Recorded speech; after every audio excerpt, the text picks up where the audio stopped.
President Trump says he plans to keep troops in Iraq to monitor Iran. This comes as he also plans to withdraw U.S. forces from Syria and Afghanistan amid talks with Iraqi officials about allowing U.S. troops now stationed in Syria to move to Iraq. I want to be looking a little bit at Iran because Iran is a real problem. Whoa, that's news. You're keeping troops in Iraq because you want to be able to strike in Iran? No, because I want to be able to watch Iran. We have an unbelievable and expensive military base built in Iraq. It's perfectly situated for looking at all over different parts of the troubled Middle East. We're going to keep watching, and we're going to keep seeing. And if there's trouble... Joining us now, Walid Phares, Fox News national security analyst. This is a complicated chess game, as always, Walid. What do you think of the moves the president is talking about making?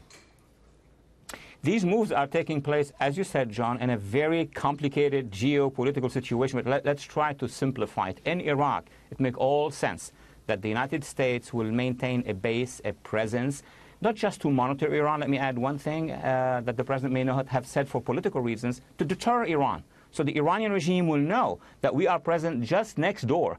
And if they want to improve those missiles, as we heard 48 hours ago, they want to improve the long-range missiles, we will be there. But at the same time, we have to be very careful, because the Iranians have assets inside Iraq. They have militias, they have people inside government. So we want to make sure that we have allies at the same time, such as the Kurds, the Sunni moderates, the Shia moderates. That's why it is complicated.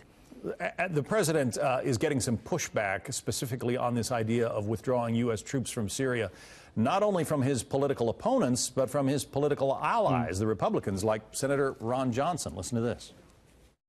And I think it'd just be tragic if we bugged out, left the Kurds, who by and large have done the fighting and defeated the ISIS caliphate, the territorial caliphate and ISIS, if we just abandoned them to the mercies, and I use that term loosely, of Russia and Iran and possibly Turkey, it would just be unconscionable. So again, I think Republican senators are sending a very strong signal to the president.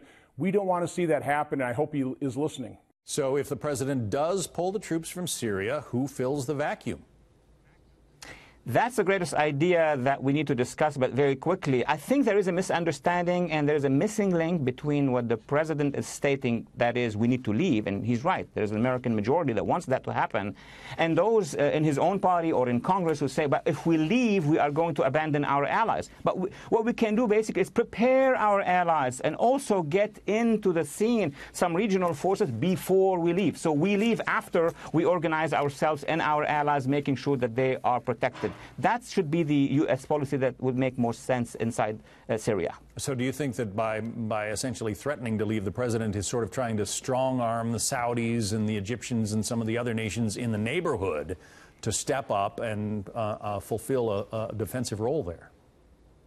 I think regionally that is what is needed. I remind ourselves that back in May of 2017, he went to Riyadh, he met with and spoke to 50 Arab and Muslim leaders. There was a decision made in Riyadh, by the way, which is to form this multinational Arab force that can deploy and help the United States. Unfortunately, 2017, 2018, we didn't do much about it, neither us nor the Arabs. So I think it is time now for the president to speak directly to the leaders of the region and include Jordanians, Egyptians, UAE, Saudis, and others as well, maybe Europeans, to form that multinational force, which will be very useful, not just in terms of defending the population, but also separating between Kurds and Turks and ending ISIS. The Kurds would be slaughtered, many observers have said, if the United States pulls out. Is that the case? Do you see that happening?